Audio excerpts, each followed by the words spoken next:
we turn to our very special contributor here on Wall Street Week. He is Larry Summers of Harvard. So, Larry, welcome back. It's been a very consequential week. We, of course, had the Fed chair giving a news conference with the decision. We had ECI data, and then we had the jobs numbers at the end. What do you make of it all? Look, there's been a lot of movement, but I don't know that we're in a fundamentally different place than we were at the beginning of the week. We have been realizing now for several months that disinflation is not on the secure path that the Fed had hoped it would be a few months ago. That's why the market has moved to go from 6 cuts this year to about 1 cut this year. And that has been a broadly appropriate move on the part of the market. And it was a blunder, frankly, of the Fed to be as confident as it was about the prospect of disinflation.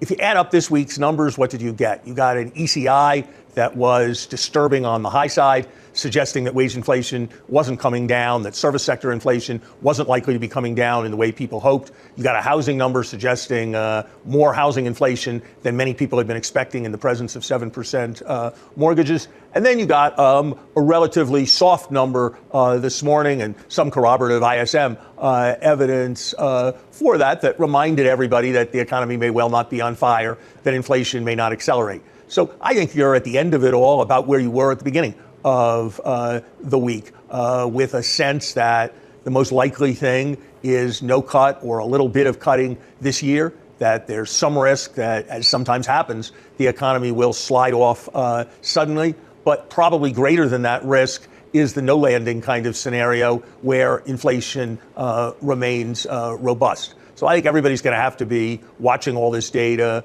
very closely. And ironically, the more we learn, it's not really true that the more we know in terms of the uncertainties about the economy at this point. So I suspect that Chair Powell would agree with you. We need more data. He likes to wait for data. He's data dependent, as they say. At the same time, what I took away, at least from his news conference this week, was a little bit different from the no landing possibility. It was sort of, we're on the right course. It's just going to take us longer to get there. We are restrictive in what we're doing, and we will get there, and we don't need to consider hikes. Is that a fair interpretation of what he said? And if so, is that where he should be? I think he's much more confident that policy is restrictive than is warranted. In light of the various factors we've talked about pushing up the neutral interest rate, in light of good reasons to think that spending may be less interest sensitive than had previously been supposed because, for example, higher interest rates with all the government's short-term debt mean more income for people. I think that the chair is making a mistake if he is confident that policy is meaningfully restrictive right now. So, yeah, I have never said that I expect the next move to be a hike. I just think there's more of a possibility that that's going to be necessary than I think has been the view at the Fed, and to some extent has been the view in the markets. But I think you're characterizing the chair's attitude right. I think if you look at the Fed, their tendency going back quite far, most notably in 2021, has been to take strong views when the data run against those strong views, to retreat less rapidly than they should from the strong views that they have taken. And I think we're seeing another example of that on the question of whether monetary policy is significantly restrictive. We don't know. It could turn out to be, but we don't have a basis for confidence that it is. So, Larry, besides the data, the wealth of data that came in, a big topic in the news this week was the Japanese yen and what's going on exactly with the yen, whether the government there is intervening or not intervening to sort of support the yen when it went up to 160, actually. You have some experience with intervention in currencies. Give us where you think we are right now. Of course, this is related to the Fed because part of the issue is if the Fed stays higher for longer, it supports the strength of the U.S. dollar. Given the massive size of the capital markets, I think the evidence is reasonably clear that intervention doesn't work, even in the scales that the Japanese engaged in. It's just overwhelmed by the broad magnitude of private sector capital flows.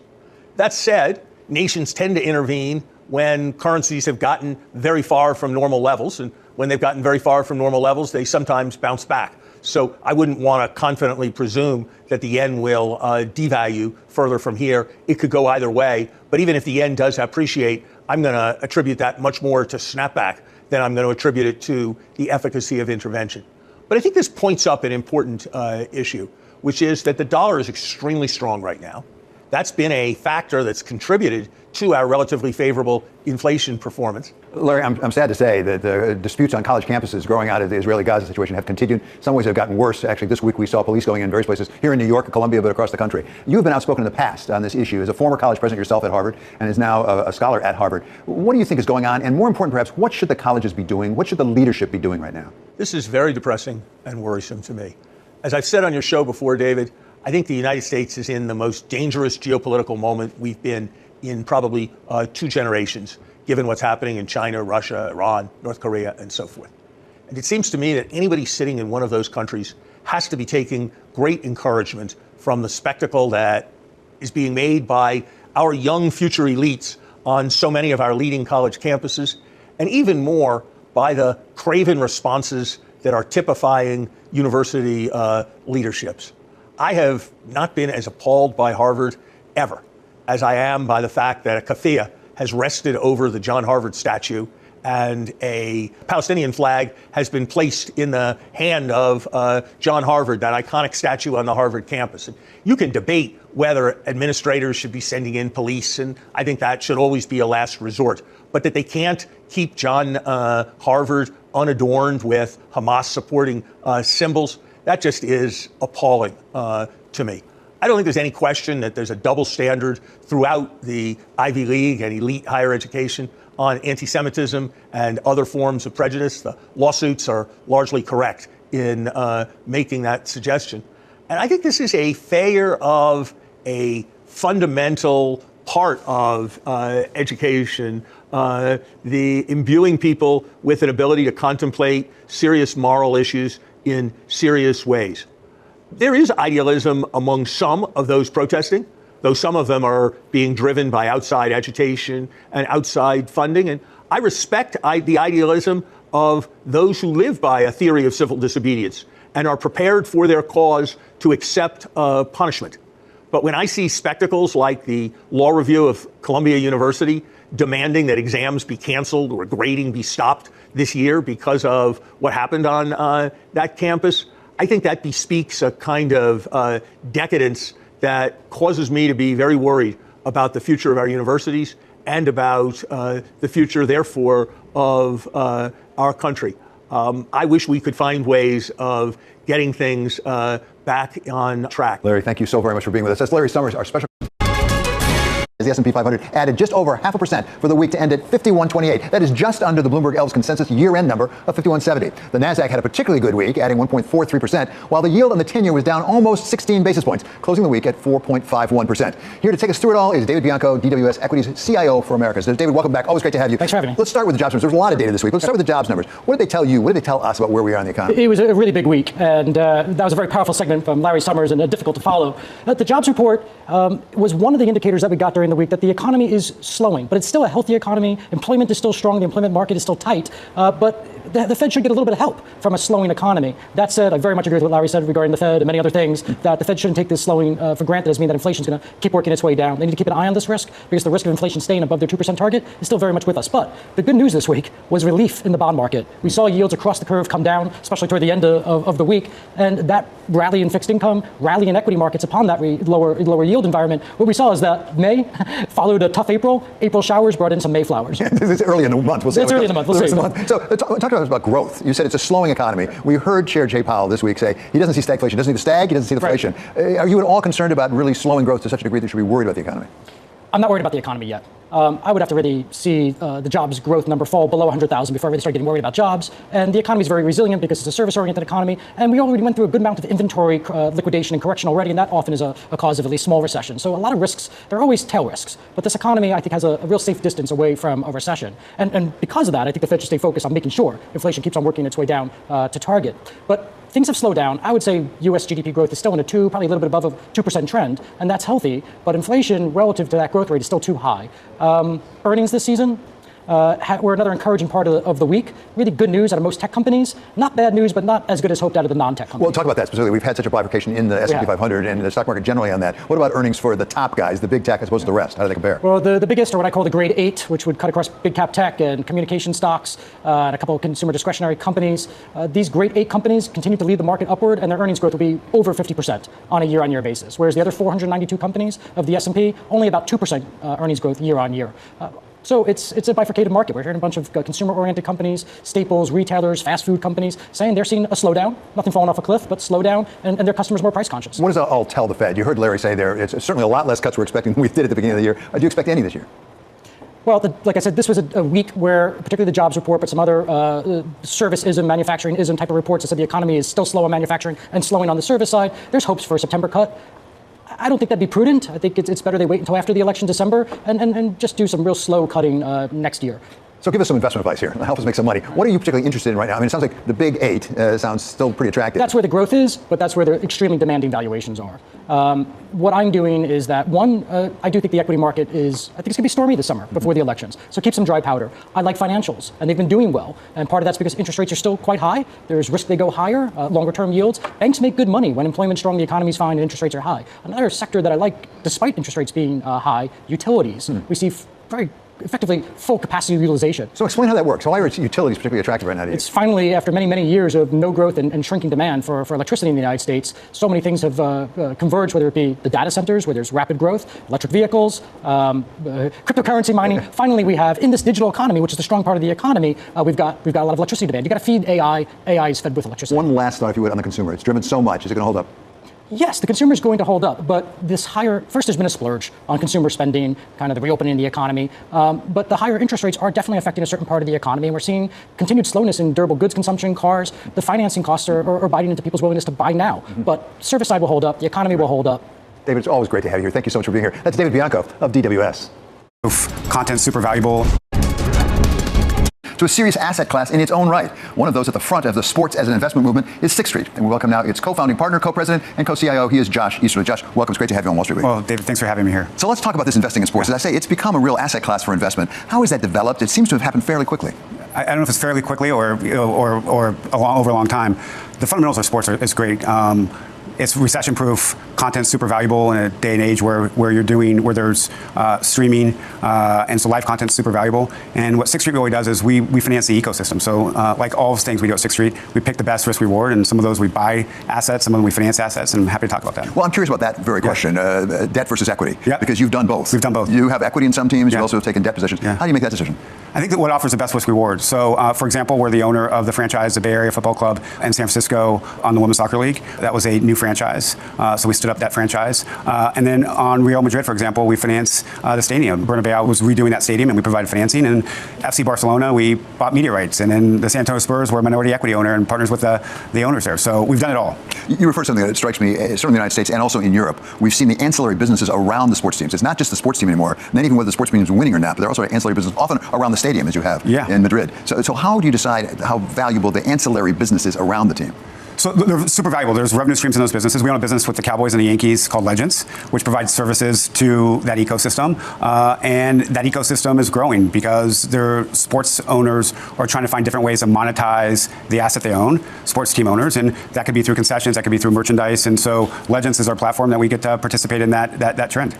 Is there a continuing demand for more capital on the part of team owners? That is to say, we need to raise more capital so we can invest it back into some of those ancillary businesses. Yeah, so capital.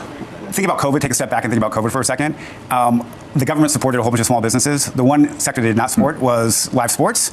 And so in that moment in time, there was a need for capital, and that capital still exists. I think sports owners want to make the product better for the fans. And so Legends is a part of that, Sixth Street's a part of that, and it's been a good theme for us. What's next? How big can this grow? Sports investment. I think that ecosystem can continually, there's more opportunity in that ecosystem for sure. So I think, and it's going to need more capital. And that ecosystem historically hasn't had institutional money and now is opening up to institutional money. So I think it will continue to grow. In any market, I think, some things are fully priced and some things aren't. And you look for things that are not yet fully priced. Where do you see opportunities that maybe are not fully priced in the sports area? Well, I think that's for us, that's a real unique thing about Sixth Street is, as you point out, if capitalism is working, things get fully priced and it goes through cycles and then they feel cheap. And being able to have flexible capital across the capital structure, from buying assets to buying revenue streams, to financing stadiums, to buying teams, to doing minority and majority controlled investments. I think that's the power of the platform, is we can actually, when things become fully priced, we can move on. Who do you compete with? God, all different types of people. That being said, there isn't that much institutional capital in the space right now, and or general partners or GPs that have built brands. I think there's only a handful, including Sixth Street, has really built brands in the sports ecosystem. How related is the success of the team to the value asset? I mean, I'll pick on one that you mentioned, actually, Dallas Cowboys. Very, very valuable as a business, I understand. Maybe one of the most valuable that there is. They won a Super Bowl in a long time, so maybe it's not so essential to win a Super Bowl to really deliver asset value. Well, I think our experience, the Cowboys are our partner in Legends, and our experience with the Cowboys is they have an excellent management team. Jerry Jones and Steven and Jerry Jr. It's an excellent management team. My guess is the Super Bowl is going to come their way. But it's an excellent group of folks, and we're happy to be partners with them. Okay, Josh Easterly of Sixth Street will stay with us as we turn to the broader questions of private credit and whether trees really can. It's grown really fast. At the same time, as you look at the overall size of it, it's still relatively modest compared to a lot of debt out there. Yeah, I mean, I think when we think about private credit, we think there's a lot of growth areas. It really started in the lower middle market, non-investment grade market. Now it's expanded into the upper middle market, and at some point it's going. And we're at the beginning. To continue on the sports talk, we're in the first or second inning on the non-corporate lane. So think about asset-backed finance or asset-based finance for non-corporate. So let's talk about that. Yeah. It started in the middle market and some riskier lending. It's grown beyond that. Why is that? I mean, why is it that you can take that away from banks or from syndicated loans? Yeah, so I'll argue with the premise that it's riskier. I don't think it's actually riskier. When you look at the loss rates are on par with the leveraged loan market historically, and it actually has better loss rates than the high yield market, about 50 basis points less on the high yield market, and it offers better spread. I think when we think about private credit and where private credit has come from, this was the intended consequence of the regulation that came out of the global financial crisis, which was to move risk out of the banks where taxpayers had written protection and move it into a safer place. And I would argue that private credit is actually a safer place. I'm happy to talk about that. Well, I do want to talk about that, but before we do that, how big is it? I've seen numbers that's about $2 trillion, thereabouts. And are you seeing the sorts of rates of growth that we're seeing overall? I've heard it said that it's going to grow like 15% a year for the next few years. Yeah, look, I think private credit is somewhere on the non-investment grade corporate side between $1.5 trillion and $2 trillion. But there's all these growth aspects of private credit outside of non-investment grade corporate, including investment grade, non-corporate. So think of it as consumer receivables, think of it as credit cards, mortgages, and then the non-investment grade tranches. So those growth rates seem right to me. But there's large areas that private credit continue to expand in. So what about the risk factor? You were saying it's a mistake to say that it's riskier than others. So I think this has been a little bit of the narrative from banks who are trying to protect their syndicated business. But I think when you look at private credit is unique compared to where banks have a business. We study business models as a living, and private credit, unlike banks, have match funding. And so banks, quite frankly, they lend long, they fund short with deposits. In moments of crisis, deposits come out of the system. Private credit is match funded, so the asset class itself is more durable than those same loans sitting in the banks, mostly because of the funding model. There can't be a run on your bank, so to speak. Can't be a run on our bank. Depositors can't come in and say, I want my money back now because it's locked up for some period of time. Look at what happened in Silicon Valley Bank, not to name names, but that was a lot of their assets were high quality assets. A lot of them were actually government guaranteed mortgages. We could all agree those didn't have risk on the asset side, but they had a business model issue, which is a really funding issue, which was their funding ran from them. Private credit's not a secret anymore. I mean, you read the Bloomberg any given day, there's an expansion of private credit. That must mean there's more competition in your sphere. Does that actually push you to take bigger risks because other people are willing to do things maybe you otherwise wouldn't be? Well, at Sixth Street, we're investors first. So when I think about our business, or when we think about our business, we have a way of thinking about credit and risk reward. We're going to continue to be investors first. That's how markets work. And so what I would say is on the competition side, although there's been more competition, that total addressable market has grown significantly, so at the same time there's more capital, the addressable market has grown too. And so that feels, I don't know if the competition issues feels as cute as one would think. As you say, there's some criticism or questioning from some of the big banks. Are you taking market share from them? We've heard Colm Keller or UBS raise questions about it. We've heard Jane Fraser raise some questions when it comes to the insurance part of it, at least. Are you taking market share every day from banks? And is that what actually the regulators you think want? Yeah, so I think this was the intended consequence for the regulation, which was to diffuse the risk where taxpayers had written put. People, I think, can remember the $700 billion in TARP that had to recapitalize those banks. So what I would say is I think there is a little bit of protectionism as it relates to the bank model. Again, we're students of business models, and in the non-investment grade corporate side, banks are in the moving business, not the storage business. And so they have a lot of fees in that business, and users of capital rather go to the end user and provider of capital than have to go through an intermediary, which has been the historical leveraged loan model. There is, I think, you'll correct me if I'm wrong, a certain lack of transparency. We saw the IMF come out just recently and say there's some risk there because we don't necessarily know the values of some of the loans. They don't get marked to market as often, and the market to market may not be what you would have in an open public market. Is there risk there? Is the IMF right that there's a problem? First of all, I think, again, I would argue with the premise. Investment accounting has you mark to market your loans. That bank accounting, on the other hand, no offense to banks out there, use held to maturity accounting and don't mark their loans. And they have a less durable funding model. And so I don't think you can look at the asset side without looking at the liability side. And private credit has a much superior business model given the durability of funding. I don't see it. We're talking our book a little bit, yeah. But when you look at the overall business model, it's a much more durable and safe business model for investors. How much do you partner with banks in some of what you do? Because that's actually something that people have been concerned about. IMF mentioned, actually, the exposure of some of the regular banks, perhaps to private credit. Yeah, so we partner with banks. Banks are a big lender to the space. That's what regulators wanted. They get better risk-weighted assets treatment, but they're only lending 40 to 50% LTV on the underlying loan we're making. So there's a whole bunch of capital that sits behind them and subordination. And so you could think about a world where if every loan that the industry underwrote defaulted, but there was a 50% recovery, banks wouldn't be harmed. And so again, I think what banks are doing is really smart and really prudent, and what regulators wanted them to do. There's talk about the regulators wanting to regulate more of the private credit. Some people have called for that. Is that coming down the pike, and how would it affect your business? Look, I think you always have to respect regulators. So we respect regulators. We have active dialogues with them. I think most of the call on regulation is coming from this protectionist view where the incumbents are losing market share and losing fee streams that are valuable fee streams. Again, you have to go back to the risk. And when you think about private credit and just think about the simple business model versus a private credit lender, the bank has about 10% of their total assets in equity capital, so risk-bearing capital. Private credit has somewhere between 20 and 50%, so it has much more capital to support the loans, and it has match funding. And so it's a much more durable business model. And at the end of the day, there needs to be credit creation for there to be growth in developed economies, and private credit provides a valuable source of credit creation to support the U.S. economy. We talked about the size of private credit, between 1.5 and 2 trillion, you said. How much of that's committed and how much of that's dry powder? Is there a lot of dry powder sitting on the sidelines right now? Do you have trouble finding the projects you want to invest in? No, I mean, we're selective. We're investors first. So we're finding opportunities. We're slow at doing it.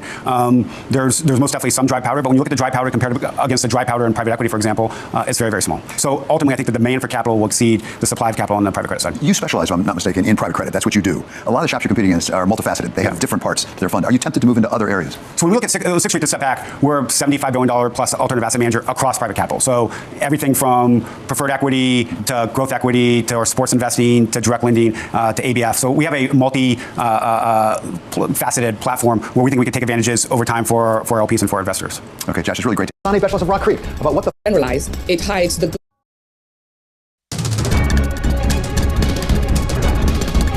This is Wall Street Week. I'm David Weston. Economic challenges in China and geopolitical uncertainties have made the United States the place to go for investors. But what does this U.S. dominant world mean for those investing in emerging markets? To explore the world of EM investing, we welcome back now Sonny Bechless, CEO and founder of Rock Creek. So, Sonny, always a delight to have you with us. You know emerging market investing better than most. Give us your sense of where that is right now, because all we hear about is it's all about the United States, investing in the United States, the strength of the U.S. dollar. Great to be with you, David. And of course, as our letter said recently, that U.S. exceptionalism or U.S. Dynamic investment theme is still going very, very strong. And that's really for no reason except we have great innovation in the U.S., we have great technology, AI, and then, of course, rule of law when it comes to financial markets. Emerging markets, where I have been investing for a long time, but I have worked in also during my days at the World Bank, I think are going through a phase where maybe we shouldn't even be using the term emerging markets because they've diverged from each other so much. Obviously, the big elephant in the room is always China, and that used to account for 40% of the EM equity indices. Today, it is accounting for only 25%. But what you're seeing through the same themes of American growth in our economy and growth in our equity markets, and this sort of term exceptionalism, if you want to call it that, is also impactful in emerging markets. If you go to Korea and Taiwan, which now account for 30% of emerging markets, they have done very well. If you look at Taiwan, whether you look at 1 year, 3 year, 5 years, 10 years, 20 years, it's always been very competitive with the US. But why? Because the goods that Taiwan has been producing, mainly microchips, have been something that has been very much part of this theme of innovation. If you go to India in the last 5 years, 10 years, similarly, the economy has done relatively well. Obviously, we had elections there recently, but the markets continue to do very, very well and sort of run between 9 to 11%, depending on which periods you are thinking about. And now with friendshoring, which is definitely impacting India positively, and other countries like Mexico positively, where our terms of trade with Mexico have changed. And Mexico, of course, is also benefiting from FDI for this friendshoring, as well as remittances from abroad. You see very different kinds of markets in the last few years in Mexico. So I think when you put emerging markets as one term and generalize, it hides the good, the ugly, and the in-between. And I think where things have not gone so well in emerging markets is where, for example, the continent of Africa, where we hoped for much bigger growth, parts of Latin America that are not necessarily commodity rich or very close to the U.S. in terms of friendshoring, that have not benefited from these kinds of themes. And those countries have been left behind, especially since COVID, and dragged down the markets together with China, and dragged down growth in these countries and the potential for their populations. So that was a terrific laying out of the alternatives. If I can sort of simplify it a little bit, if this were a horse race, we've got some steady ones that have been investment destinations for some time, such as South Korea, such as Japan, such as Taiwan. You have India, which it sounds like is sort of an up-and-comer, as it were, and perhaps Mexico as well. Where would you rate this in the horse race in terms of the change in position? Which ones are coming up the fastest? Well, I think definitely India is coming up the fastest, but also let's not forget, if you looked at India the last 10 years, the returns were really, really strong as well. Taiwan is the big question mark given the geopolitics and its very, very rough location in the world, being right next to China, and if and when there could be a military threat there. And what is going on despite that is the fact that their companies are doing well by producing in Taiwan, but also now investing in the U.S. and other locations to produce microchips. Obviously, they have not been as fast and as efficient as they would have liked outside of Taiwan, but I think that's a trend where we might see these Taiwanese companies continue to do well, but maybe not in Taiwan. So I talk about the role of currency in all of this, because obviously those are investments in different currencies. As I understand it right now, the Fed has been pretty dominant in terms of their setting rate policy, and that sort of determines the strength of the dollar. But when you talk about other currencies, when you invest in a place like India, for example, or in Mexico, how do you account for currency volatility? Do you hedge against that, and how expensive is that?